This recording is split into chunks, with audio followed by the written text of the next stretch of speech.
How you doing? I'm John. My talk is Hold My Red Bull, Penetration Testing Within Higher Education.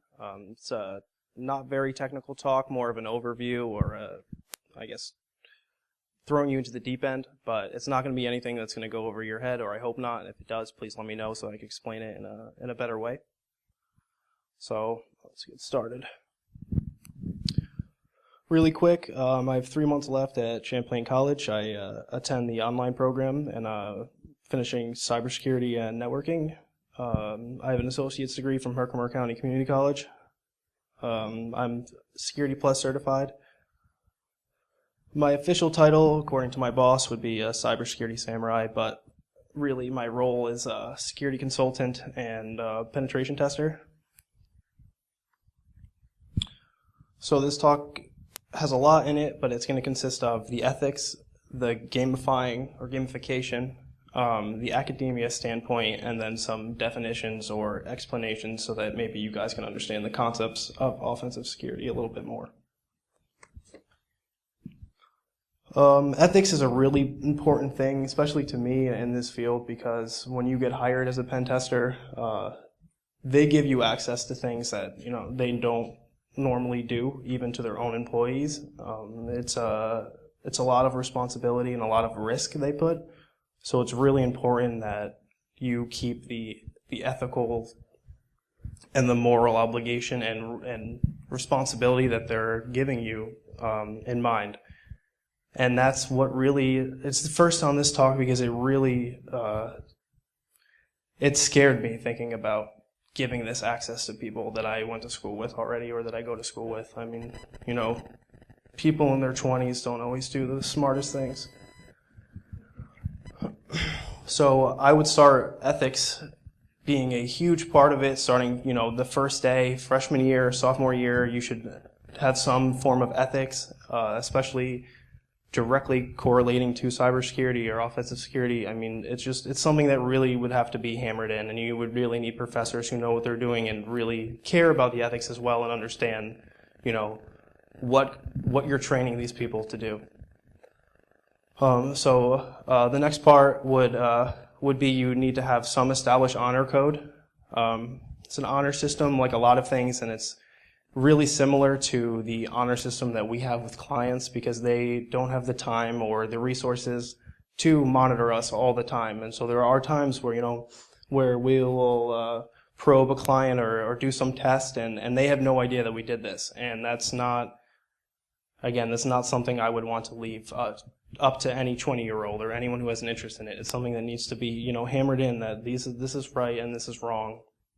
And it would have to be off some honor code, which if you do break it, you would be, kicked out. No exceptions. And I think it has to be like that, and I'll get to why.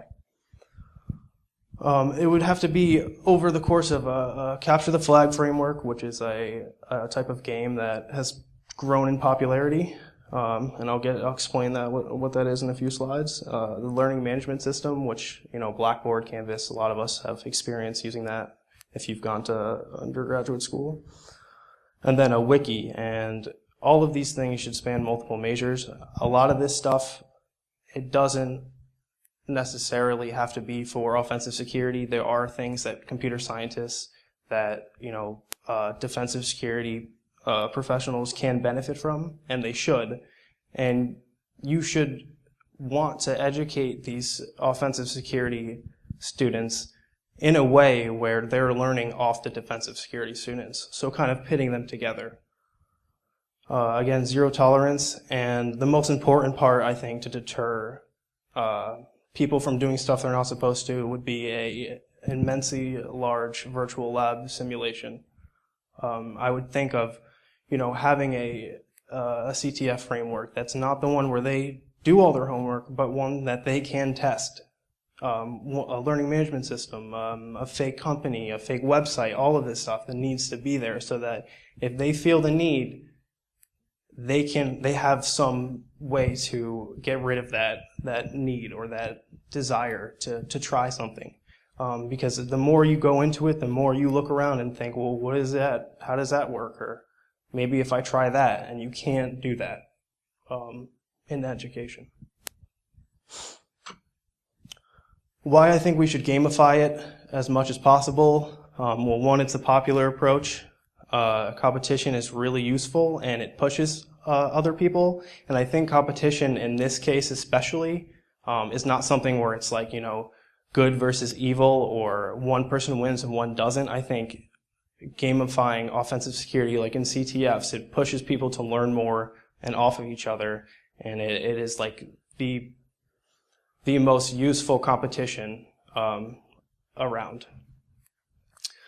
Something important to note would be that honor system that needs to be established would not have anything to do with the point system in this game. So, you finish your homework, you submit, and you get 10 points towards your 100 for your homework. It needs to be completely separate from the honor system, because the honor system needs to be, again, if you step out of line, that's it. There's no second chances. Whereas in the CTF, if you try to submit something, so if you try to submit an answer that's wrong, I think that they should absolutely be able to try that again. It shouldn't be, memorize this and spit it back like a lot of tests are today. I think this gamifying it would also keep people engaged. You see apps on the App Store that are, life games. How much have you ran today? How much have you eaten? And it gives you points and it grades you, and it's the same idea. It can keep people engaged in the same way. One thing that does correlate is that point system, and that would correlate to the grade system. So how I would envision it would be, instead of going to these learning management systems where it's, write your paper in this with this template and submit it, the points in these games, so the more they find, the more they hack, the more they submit, the higher their grade. And I think that pushes teamwork together as well. And then the last thing would be leaderboards, and that's the last piece from gaming I think that we should take, and that is just, it gives people a better view of where they stand compared to their peers, where they need to work on, where they don't need to work on, where they could help others, and it also, it may push you to try harder, to do more. Within academia, I can see an offensive security degree being, perfectly legitimate and plenty of material to do that. And I think that should be a thing. There is cybersecurity, and I love the degrees I have, and I'm happy that it's that I have the possibility to do that. But there needs to be an offensive security degree. No matter what, you can't cover everything in a 2-year or a 4-year or 6 years. And offensive security is one of those things. It needs its own major. We need to produce people who know what they're doing, who have a passion for it, and who have been studying it for years before they enter the job market. I also see it as a minor for IT, for information security, for cybersecurity, or even for computer science, because these are all fields that you could take aspects, take topics, take things that you learn and apply it in offensive security.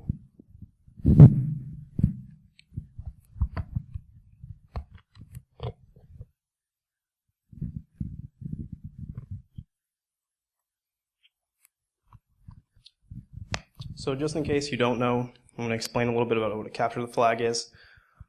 Capture the flag is, it's like a war game kind of.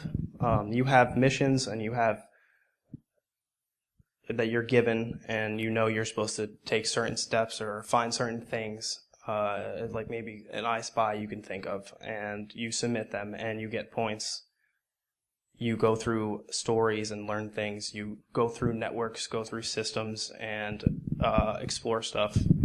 And I think because it has such a huge following now, there's ones online, ones at schools, everywhere.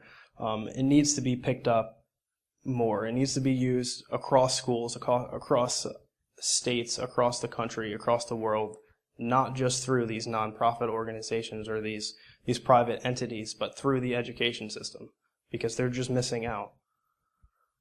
One really good resource for that is VulnHub, and that's a website that contains a lot of boot to root, and that means you download this image of an operating system, you install it, and you load it up, and you get right to work, and it's meant to be broken into. And I think people look past the value in that a lot, and especially in schools, because you don't have to set up your giant virtual lab that I suggest. You don't need to do it from scratch. You don't need to buy all these operating systems. There are resources out there already for that professionals use, and that I use for fun and for practice, that would work great in a CTF, that would work great in this context. And the most another important thing would be, freshman year, a lot of students walk in, they may not have the technical skills or the expertise to do a professional CTF, but they do have enough that they could do trivia questions. And I think that alone, even though it's the same as a multiple choice question, that formatting, Jeopardy-like formatting, that would engage people more. That would keep people interested more. So doesn't have to be super technical. People hear CTF and they think of the most technical thing they can, and it's not always the case. And I think that you should get access to this at day one. All of this needs to start the second you walk in, so that they understand what they're signing up for, how serious this is, and what this could lead to for them in their life. Very similar to CTF, but not exactly the same, would be these red versus blue. I could explain it really as a cyber war game. I would say that's where it started. Red team versus blue team, so offensive versus defensive. It's seen in first-person shooters very often as well. How I think about it is games where you have to, there's a team that goes and tries to plant a bomb, and there's a team that tries to defend the bomb or defuse the bomb. And I see it very similar to that. You have the IT students, you have the IS students, you have the computer science students protecting these assets, and you have the offensive security students trying to break these assets, take control of these assets. And then also in politics, I think, besides just the colors, I think it's very clear, especially recently, how it is red versus blue in politics. And the biggest point of this is there's a two-field approach. And it's not how it is right now. Right now, it's cybersecurity, which encompasses many fields, including ones seen in intrusion response, computer science, information technology, information security, and I think if we look at it from an education standpoint as offensive and defensive, we can reach out to more students. It would make sense to more students, and there's more there for students to learn. So really quick, I'm just going to go over the fields of study within offensive security and defensive security. So in offensive security, that consists of operation security, network security, system security, physical security, web security, reverse engineering, social engineering, open source intelligence, methodologies and mindset, and then basically anything within IT, IS, or CS. For those who don't know, I picked a few of those fields just to explain, so maybe if you don't know, you will when you walk out of here. So social engineering is something that a lot of people associate with phishing and other digital attacks.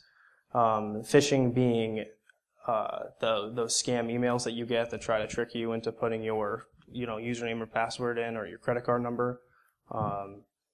Spear phishing, where it's specific to one person, so instead of sending it to 1,000 random emails, they pick you and they send it to you. Whaling would be when you choose an executive and you choose them and only send that fraud attempt or scam to them. War dialing, where you enumerate or call a list of numbers that are owned by a company in hopes that you identify a fax or some other sensitive information, maybe an executive's internal phone number. And then, as I was saying, the physical side of social engineering is like conning. So it's the con men, you see in Ocean's 11 and Ocean's 12. And that's important because in most contexts you'll see social engineering, they're talking about phishing or whaling or something like that. But there's a lot more to it. There's the whole physical side to it. Open source intelligence, which is probably the one I think the most people have the least amount of experience with because it's fairly new. It's called OSINT sometimes. Maybe you'll read it as human intelligence. It's generally passive, so it's gathering intelligence or information about a company or a target without going to their website, without going to their physical building and dumpster diving, without, calling these people and tricking them into telling you something. This is all stuff you use the crazy amount of websites on the internet for. And I use this on engagements all the time. So you use services like a search engine that indexes Twitter, and you look through tweets that people have sent out before, hopefully finding emails or pictures of people or, other sensitive information like that. Some of the stuff you could find, or that I have found in the past, documents, people's names, emails, phone numbers, IP addresses, license plates. Reverse image search is a great example of open source intelligence. I also have found VIN numbers. I found garage codes. I found, a disgusting amount of information about people. Methodologies and mindsets. Methodologies, I guess I would define as general instructions. Sometimes they come in the form of topics or points to cover. Sometimes they're just tools and instructions. But really they're basically guidelines.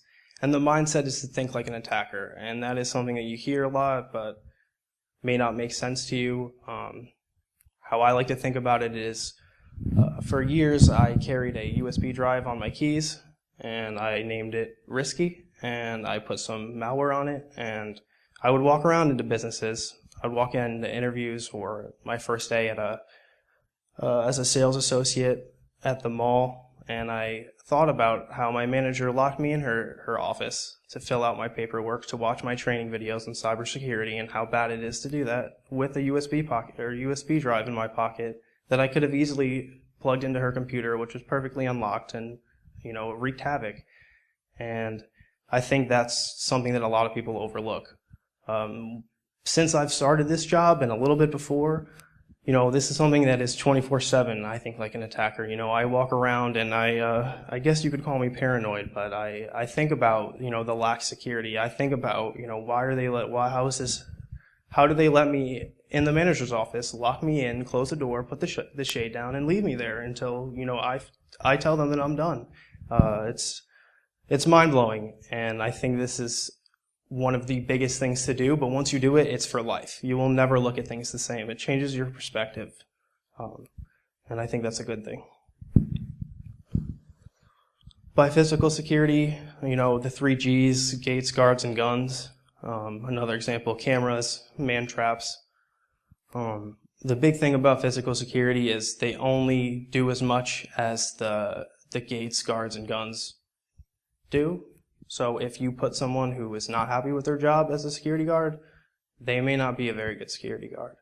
If you put someone who is told, well, if something happens, you need to you need to hurry and stop that, well, now you're telling them to be reactive, not proactive.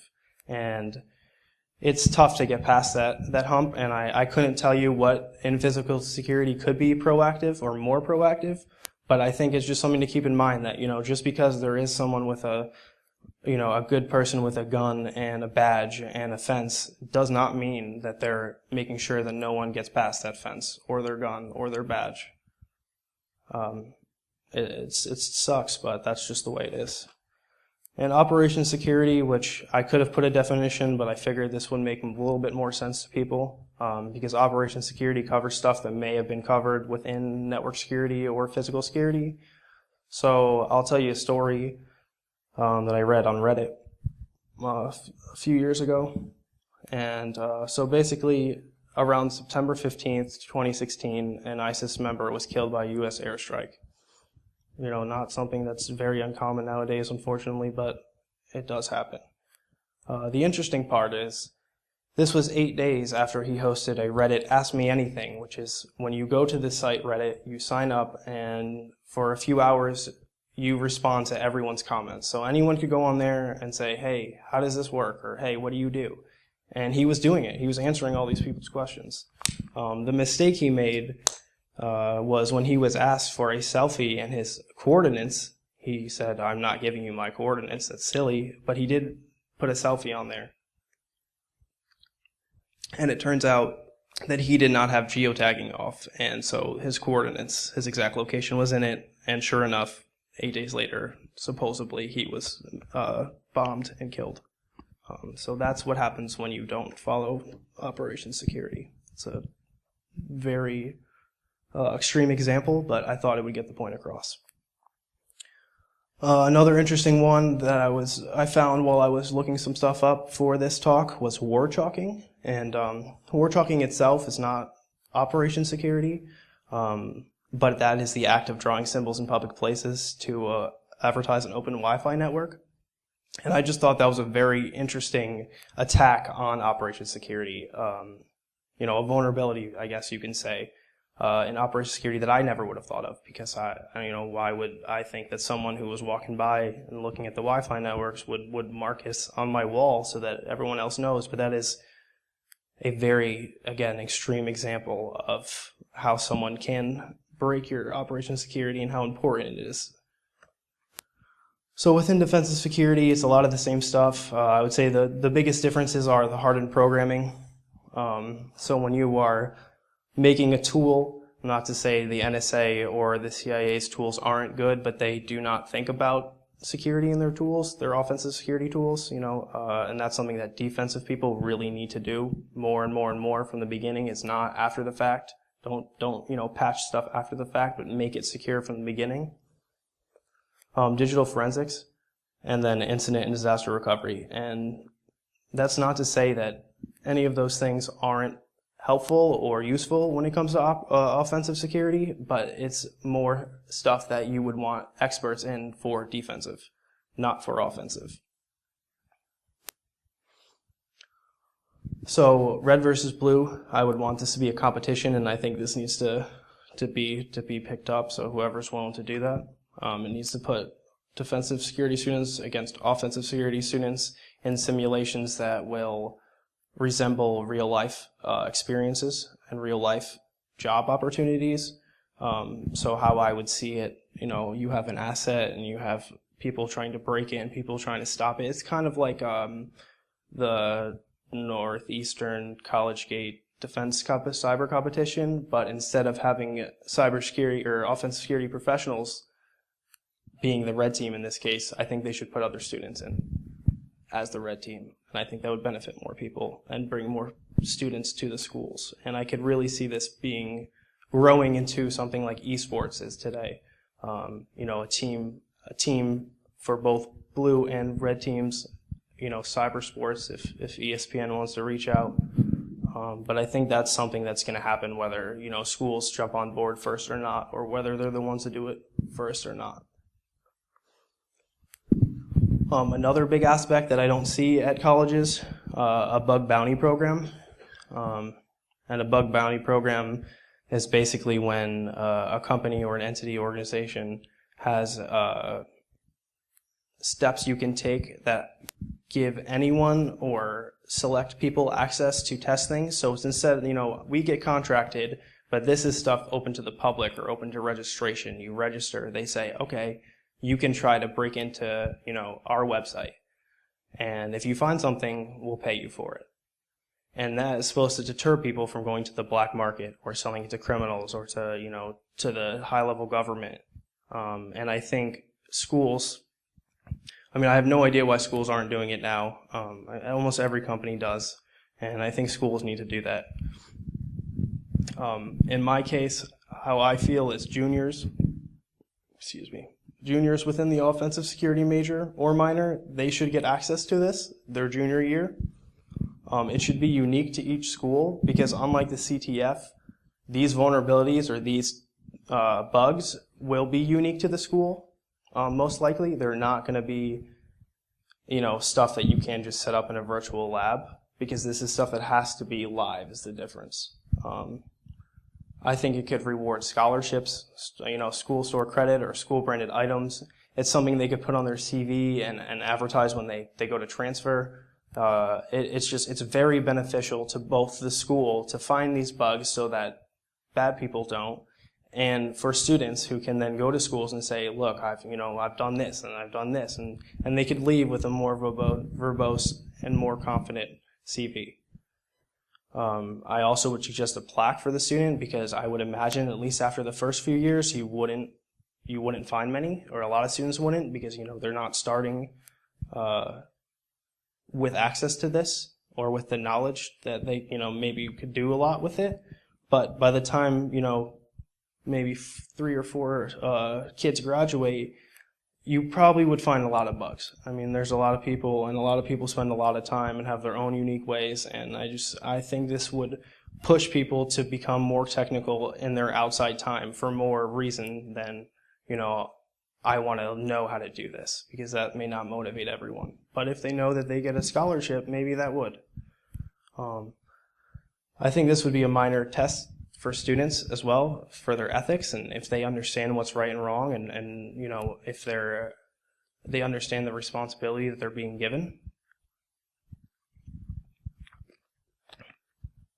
It's good practice taking technical notes and writing technical reports, which is something I have to do every day, and it's really important and good to learn how to do it and how to start practicing it as soon as possible. And I think a bug bounty program would help that with that. And then it would also help with practical use of following these instructions or these steps that you would take in the real world, but not in the real world, or not in an environment where you're being contracted, you're being paid, this company is letting you see your sensitive information. If it's something for your school, it's something I think a lot more people would be willing to participate in. A little more specific, so we had the fields of offensive security, and now we'll have some topics. And this is the biggest reason why current cybersecurity degrees don't cover enough of offensive security, because there is so much. That's why we need our own degree program, our own major. So within offensive security, there are vulnerability assessments, internal penetration tests, external penetration tests, web app penetration tests, phishing, social engineering, physical penetration tests, reconnaissance, operation security, offensive security tools and tool creation, and then cyber intelligence or counter cyber intelligence. These are all things that I do for my job, and I think more people would want to do if they had, access to the steps they can take to do that, or the opportunity to do that. And obviously, I'm no expert in every one of them. I will never be an expert in every one of them, and that's why I think it's so important that we get people started on them as early as possible.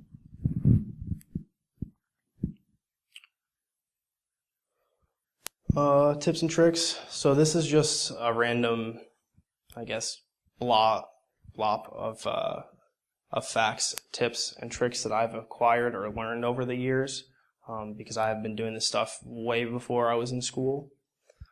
The biggest thing, push through if you get lost on something or in something. I can't tell you how many times I've spent 4 hours trying to just turn something on that wouldn't work, wouldn't boot up, just to find out that, I put it down for the night, I come back and I just, was hitting the wrong key or something, just the wrong key one time. But I spent 4 hours on it, and you have to learn how to stop yourself, how to recognize those types of things so that you don't waste 6 hours of the client's time, looking into a vulnerability that you knew from the beginning wasn't vulnerable anyway, or wasn't applicable in that case anyway.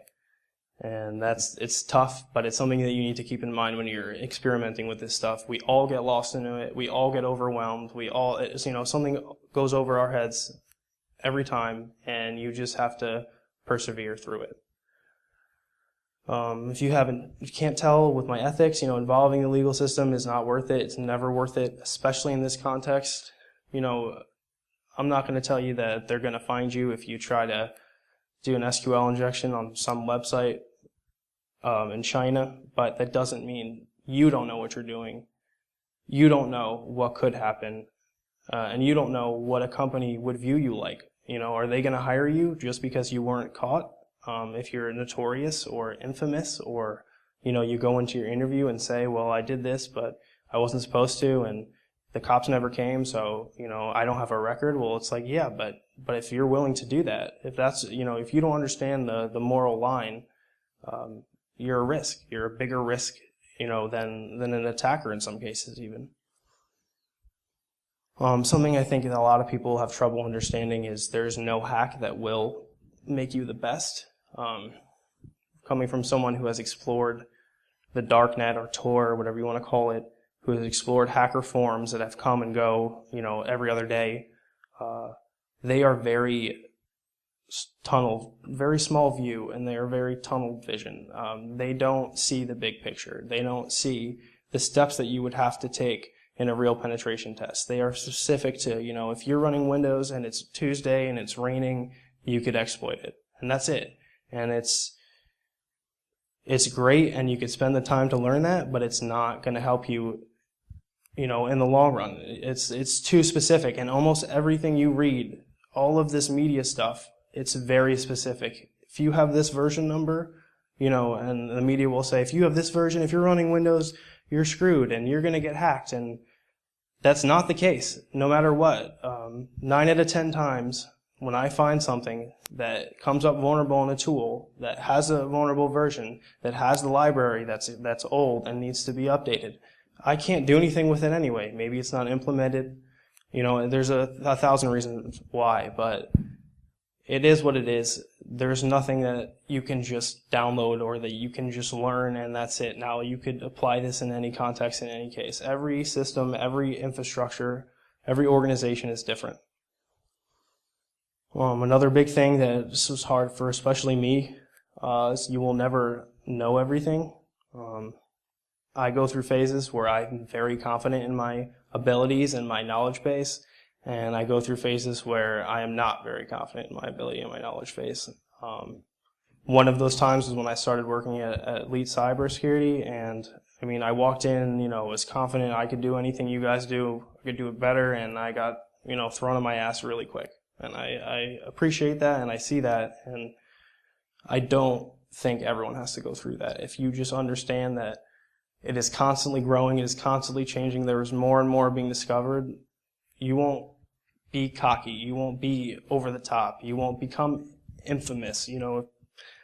If you don't do it for the lulz and you do it because you care, you won't end up with that attitude. Another thing I found very helpful is how you view things you've learned. So for a year I was a computer science major. I did not like it at all. Definitely not for me.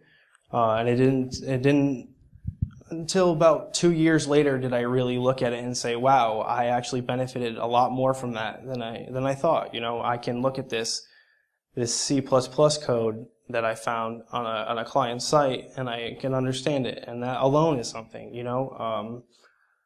Just the context that you learn things in, especially in school, is not the context that you have to use them in, and that's important, especially in offensive security. It helps when I read things about cybersecurity or policy, or I could look at policy the same way I look at a CVE or an exploit or an RCE, even though they're very different. So everything from body language to guards, gates, and guns is applicable to offensive security, and that I think is something a lot of people overlook as well. They don't realize that.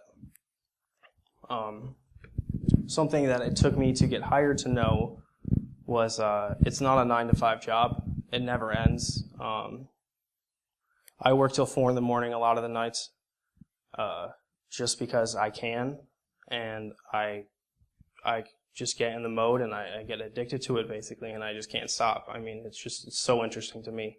But it is extremely frustrating and discouraging when you spend, every waking moment 20 hours a day for a week and find nothing. And I found that if you step back at those times and give yourself time to recover and go back, I remember this one night I spent 60 hours, and that Monday I didn't go in after that. That was a week I spent 60 hours on this one website. And I went in Tuesday morning, I sat down, turned it on, I looked at one of the URLs that I saved, and it was the login portal.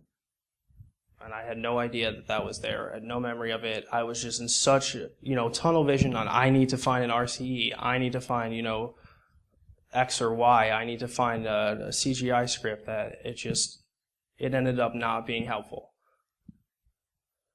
And then also look at the big picture, not through the eyes of a single exploit. So I kind of mentioned that, but, again, WannaCry is a great example.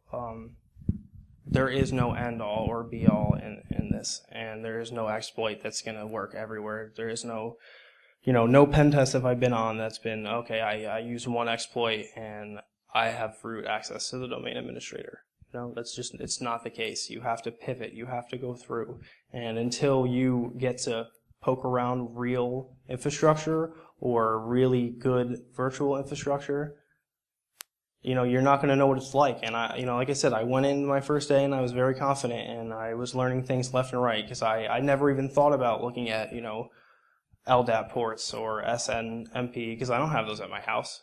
I don't have those, on my DC that I have in my virtual machine because, what was the point of that? But there is a point of it. It is used. There are things that you will miss until you go on a real engagement, until you do a realistic CTF. And I think that we need to do more of those for students especially. I think you need to spend hours upon hours. That's never ending because there's constantly more. And I find it easy to do that. You may not, but if offensive security is what you want to do, prepare for it because you will have to. Nothing you do will, I would say nothing, but 8 out of 10 times that tool that worked on the last engagement will not work on this one. So just be prepared. And strive to understand what you were doing and not just how to do it. I think this is something that I've met people in the industry and they look past as well. If it works, why mess with it? In my eyes, the reason to mess with it is so that you understand why it works. Because just because it works, just because it looks like it on the outside doesn't mean it's actually happening on the inside. Another thing, research, which is a loose word that can mean anything from Googling to reading white papers to reading JARs, joint analysis responses, from the DHS or the FBI or stuff like that. All of those are very interesting and take them with a grain of salt, but you can learn a lot just from reading a paper, and people look past that. If it's not a talk, I don't want to know about it. I don't want to have to sit there and read it, but you have to spend the time. You have to research always, every day, see what's going on.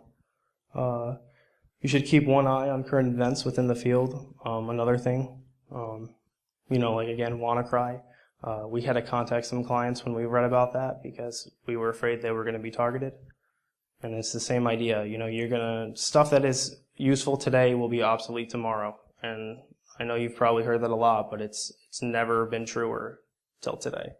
It's going to be worse and worse and worse. So you have to pay attention to what's going on. And that means more than what's on Fox or what's on CNN. That means, going on hacker forums, going on Tor, going on Freenet, going on IRCs, all these sites that, I'm not telling you to register and sign up and participate in these anonymous operations, but I'm telling you, look at it, see what they're doing, see why. Why are they so upset? What are they targeting? Why are they targeting it, etc. What tax are they using? What, etc. I mean, there's so much, and you need to, if that's going to be your way into the community, that's fine, but just don't get lost in it. Don't get lost in that one exploit they're trying to do or that one operation. Don't help them, but just pay attention to what they're doing because it's more useful than you think. And practice what you preach.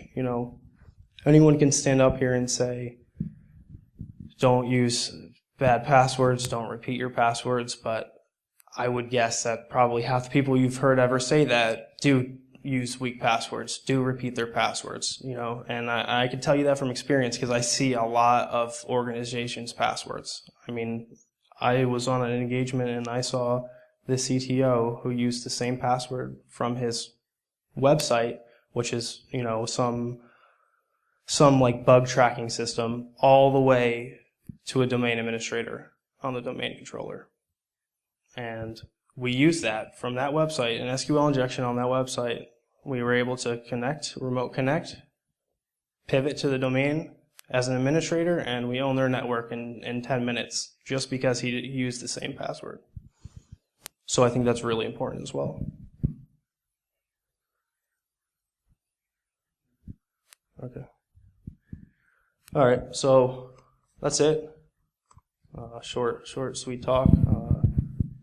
Got 10 minutes, so if anyone has any questions, concerns.